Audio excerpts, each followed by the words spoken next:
ಇದು ನಿಮ್ಮ ವಾಹಿನಿ, ಇದ್ದಿದ್ದು ಇದ್ದ ಹಾಗೆ.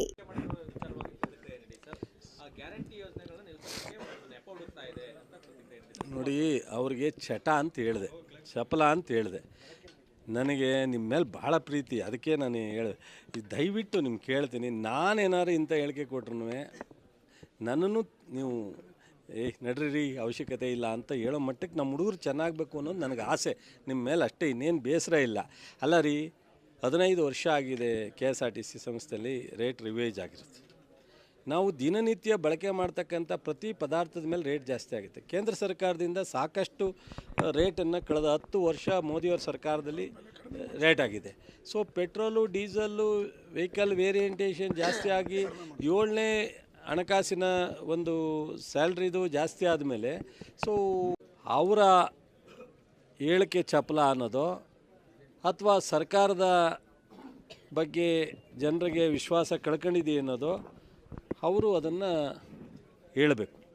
ಸುಮ್ಮನೆ ಲೋಕಸಭಾ ಸದಸ್ಯರಿದ್ದಾರೆ, ಮಂಡ್ಯದಲ್ಲಿ ಕೇಂದ್ರದ ಸಚಿವರಾಗಿದ್ದಾರೆ, ಅವರ ಗೌರವಕ್ಕೆ ತಕ್ಕಂತೆ ಮಾತಾಡಿದ್ರೆ ನನಗೂ ಸಹ ಖುಷಿ ಕೊಡುತ್ತೆ.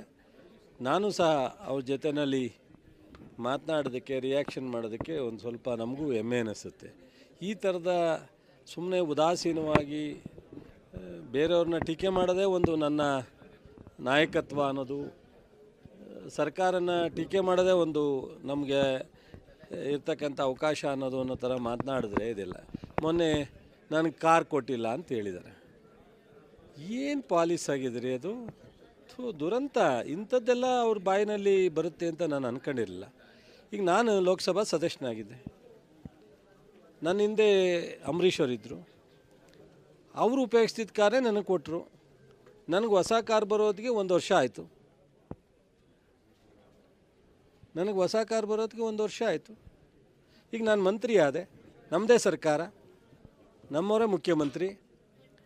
ನಾನು ಅವರು ಚಪಲಕ್ಕೆ ಮಾತಾಡ್ತಾರೆ, ಅವರಿಗೆ ಉತ್ತರ ಒಬ್ಬ ನನಗೆ ಯಾವಾಗ ಹೆಮ್ಮೆ ಅನ್ನಿಸ್ತದೆ ಅಂದರೆ, ಮಾಜಿ ಮುಖ್ಯಮಂತ್ರಿಗಳು, ಕೇಂದ್ರ ಸಚಿವರು ಮಾತನಾಡಿದ್ರೆ ನಾವು ಉತ್ತರ ಕೊಡೋಕ್ಕೆ ತಡ್ಕಾಡಬೇಕು.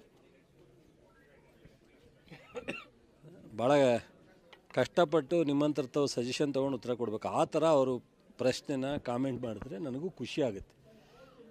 ಲೀಡ್ರ ವಿಚಾರದಲ್ಲಿ ಮಾತನಾಡಲಿಕ್ಕೆ ಅವರು ಬಾಯಿ ಚಪ್ಪಲಿಕ್ಕೆ ಮಾತಾಡ್ತಾರೆ ಅನ್ನೋ ರೀತಿಯಲ್ಲಿ ಮಾತನಾಡ್ತಾರೆ. ನನಗೆ ಅದೇನು ಅದಕ್ಕೆಲ್ಲ ಉತ್ತರ ಕೊಡಬೇಕು ಅಂತ ಅನಿಸಲ್ಲ. ಆಮೇಲೆ ಸರ್ಕಾರ 60% ಆಗಿದ್ದರೆ ಇವತ್ತು ಪ್ರಜಾಪ್ರಭುತ್ವದ ವ್ಯವಸ್ಥೆಯಲ್ಲಿ ಜನರ ತೀರ್ಮಾನನೇ ಅಂತಿಮ. ಅದಕ್ಕೆ ಒಪ್ತಾರಾ ಇಲ್ವಾ ಕೇಳಿ ಅವ್ರನ್ನ. ಕುಮಾರಸ್ವಾಮಿ ಅವರಿಗೆ ಜನರ ತೀರ್ಮಾನ ಏನು ಕೊಡ್ತಾರೆ ಅದೇ ಅಂತಿಮ. ನಮ್ಮ ದೇಶದಲ್ಲಿ ಗಾಂಧೀಜಿಯವರು, ಅವತ್ತಿನ ಕಾಲದ ಸರ್ಕಾರ, ನೆಹರು ಅವರು, ಅಂಬೇಡ್ಕರ್ ಅವರು ಸಂವಿಧಾನ ಮತ್ತು ಡೆಮಾಕ್ರಸಿನಲ್ಲಿ ನಮಗೆ ವ್ಯವಸ್ಥೆಯಲ್ಲಿ ನಮಗೆಲ್ಲ ನಂಬಿಕೆ ಇರ್ತಕ್ಕಂಥದ್ದು.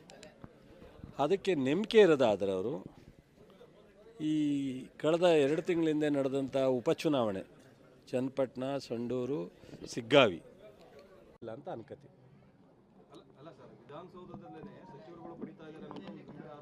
ವಿಚಾರಿಸಿದ್ರೆ ಪಾಪ ಸತ್ಯವಾದ ಹೇಳ್ತೀನಿ ಕೇಳ್ರಿ.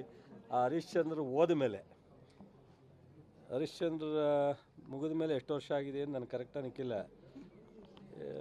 1,000 ವರ್ಷ ಆಗಿದೆಯಾ ನನಗೆ ಕರೆಕ್ಟಾಗಿ ನಿಖಿಲವಾಗಿ ಗೊತ್ತಿಲ್ಲದಲ್ಲೇ ಹೇಳೋದು ಬೇಡ.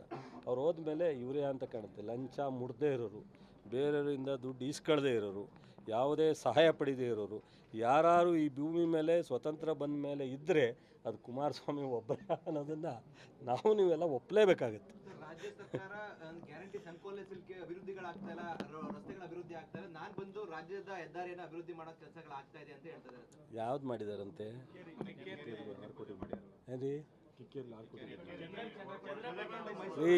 ಅದು ನಮ್ಮ ಸರ್ಕಾರ, ನಮ್ಮ ಗೌರ್ಮೆಂಟ್ಗೆ ಕೊಡಬೇಕಾದಂಥ ಕೇಂದ್ರ ಸರ್ಕಾರದ ಒಂದು ಕೇಂದ್ರ ಪರಿಷ್ಕೃತ ಯೋಜನೆಯಲ್ಲಿ ಇಷ್ಟು ಪರ್ಸೆಂಟೇಜು ನಮಗೆ ರಸ್ತೆ ಎಲ್ಲ ರಾಜ್ಯಕ್ಕೂ ಕೊಡಬೇಕಾಗಿದೆ. ನಮ್ಮಿಂದ ಹೋಗ್ತಕ್ಕಂಥ ಟ್ಯಾಕ್ಸ್ ಮೂಲಕ ಕೆಲವು ಯೋಜನೆಗಳು ಬರ್ತವೆ, ಅದರಲ್ಲಿ ಬಂದಿರತಕ್ಕಂಥದ್ದು ವಿಶೇಷವಾದ ಏನಾದ್ರು. ಸುದ್ದಿ 3 ವಾಹಿನಿಯ ಹೆಚ್ಚಿನ ಮಾಹಿತಿಗಾಗಿ ಸಬ್ಸ್ಕ್ರೈಬ್ ಆಗಿ ಹಾಗೂ ಬೆಲ್ ಬಟನ್ ಒತ್ತಿ.